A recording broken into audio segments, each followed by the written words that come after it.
Hello, studio teacher friends. Listen, it is no secret that we juggle a lot of roles as independent music teachers. And today I want to talk about the importance of being a good boss to yourself.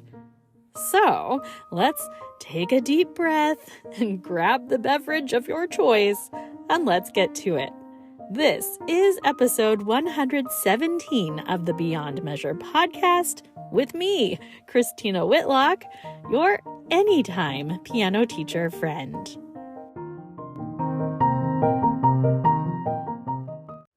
The reality of the 21st century workforce is this. People in any industry that I can think of are carrying more responsibilities than ever before.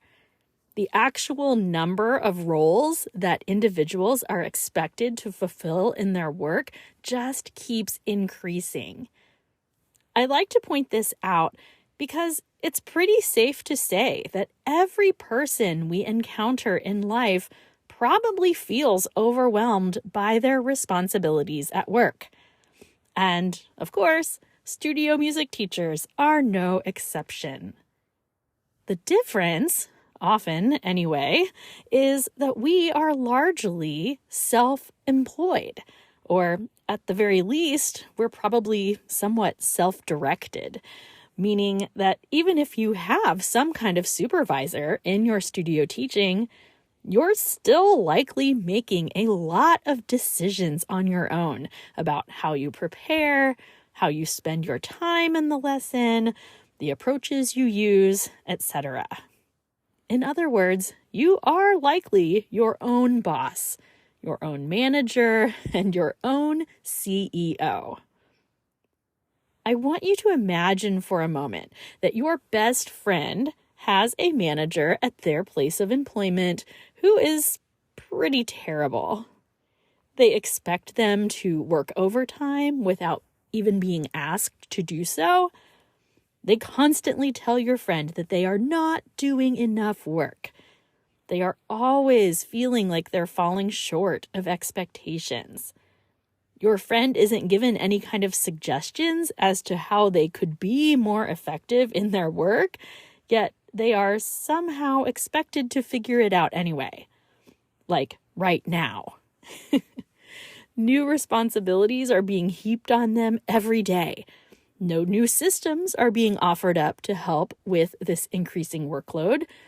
And your friend is expected to face this constant, never-ending criticism while they're also supposed to show up to work with a cheerful attitude and a smile on their face, all while being reminded that they have the dream job.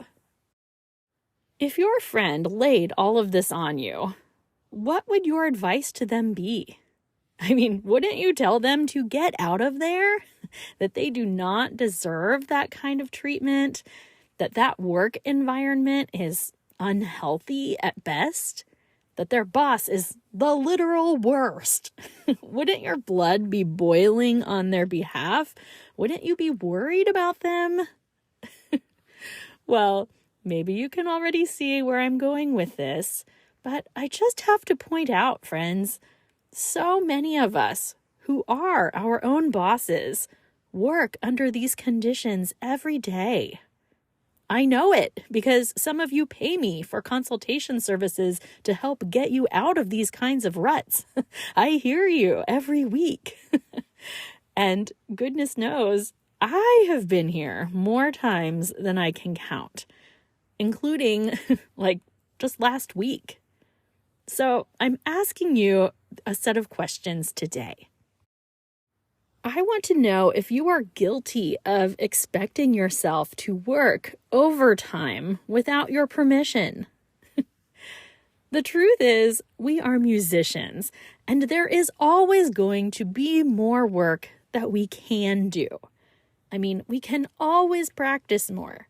We can always read more. We can always communicate with our parents more. We can always organize our studio music more.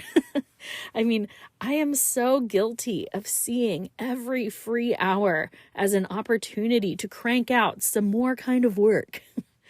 I confess that I have made productivity an idol at many times in my life. But if I had an actual human being telling me that I had to put in the number of hours that I spend thinking and planning and doing my work, yikes, I would tell them to get lost. Like, there's no way I would work with those kinds of expectations being laid on me. What about you? I'm also curious to know if you feel like you have an inner voice who constantly tells you that you are not doing enough, that you don't know enough about your area of expertise, or you aren't serving that one student well enough, that you need to plan better, communicate better, speak better, dress better, organize better, market yourself better, on and on and on it goes. And again, friends, no one in their right mind would continue working for a manager who constantly spoke to them like this. Yet, how many of us live with these narratives on a regular basis? And as I said earlier, then we expect ourselves to show up joyfully to our work and be a source of encouragement to everyone around us. It's crazy, my friends. It is not feasible. And I think we have to be better bosses to ourselves.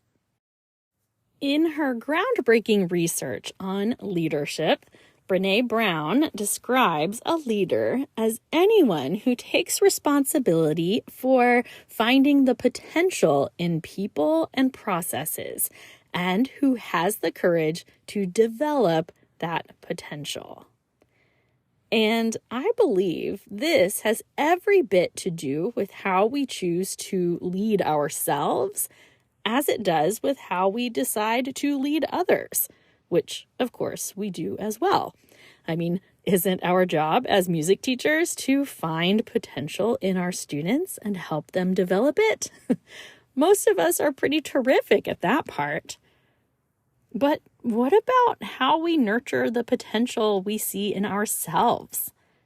I mean, are you doing a great job at that? Or are you just expecting yourself to automatically be great at everything right now? Are you just pointing out your shortcomings, or are you helping yourself find a path forward? Are you exploring systems that are going to improve your workflow, or are you just expecting yourself to find your way through an increasing number of responsibilities?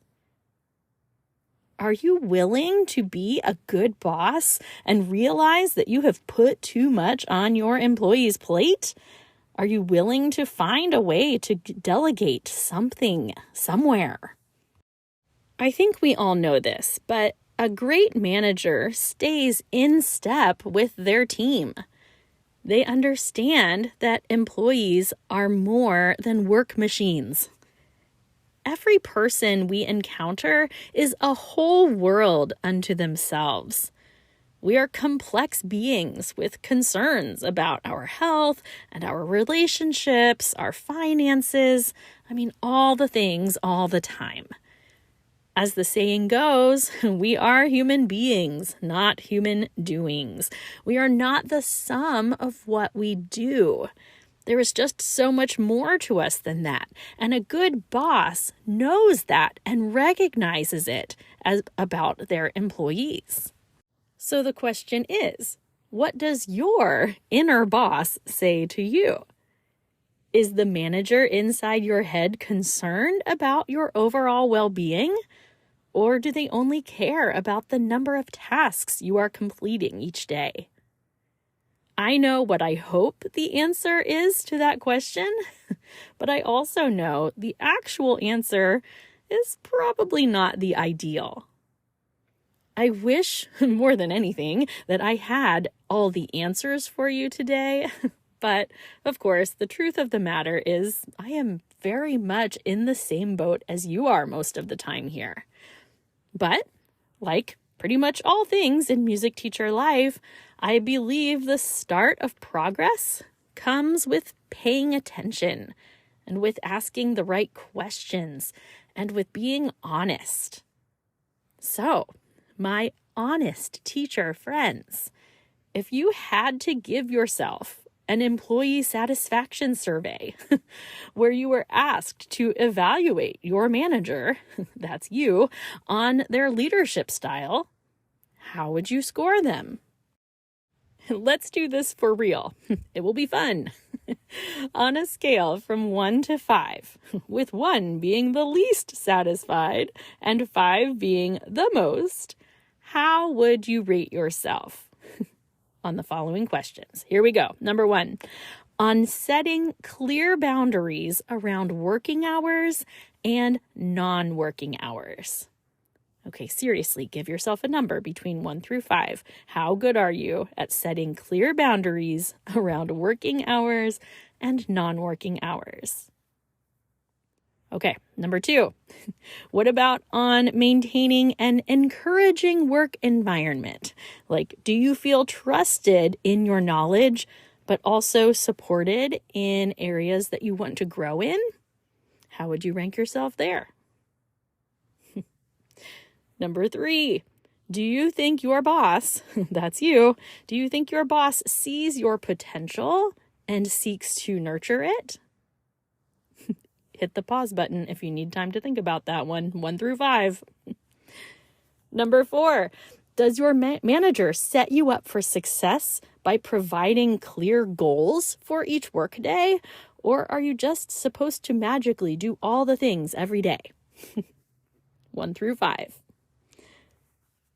Lastly, does your boss seem to value you as a human being? Or are they only concerned about your productivity rate at work? 1 through 5, you know the drill. So, okay, now I'm really curious. Out of a total of 25 points, how did your inner boss score? How are you treating your very important, very dedicated employee, who is also you?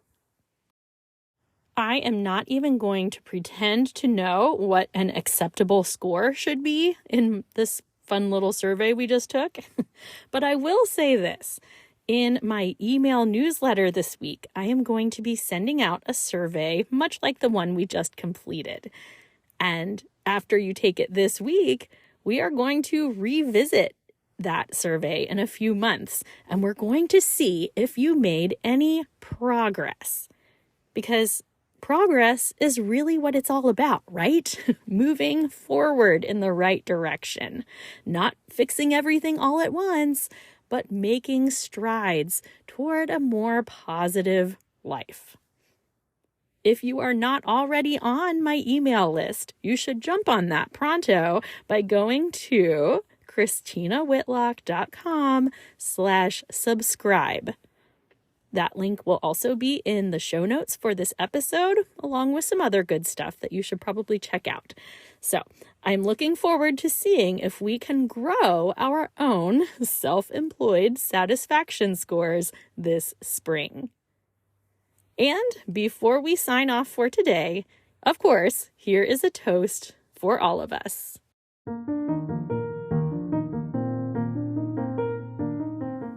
Music teacher friends from all over the world, it is not easy to be a human in society today, is it? We have more convenience than we've ever had before, but instead of using it to our advantage, we just keep expecting more and more out of ourselves and out of our time. It's something that is really concerning to me. Life is happening all around us, and I don't want to miss it. I hope you will take some time to nurture your whole self today. Do something novel, something just because it sounds fun, not because it holds any inherent benefit other than bringing a little exhilaration into your life, of course. I mean, the research does not lie. Workplace satisfaction matters. And since a lot of our workplace is contained in our own heads, that means our thoughts really matter. So, with that in mind, I am raising my glass to you, my studio teacher friends, who are also so much more than studio teachers. Even though that part of you is really cool, by the way. Hear, hear.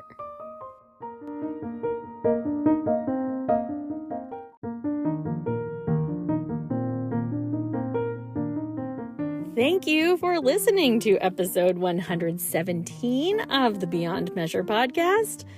This is one of those episodes that plenty of people would probably benefit from hearing outside of our profession as well.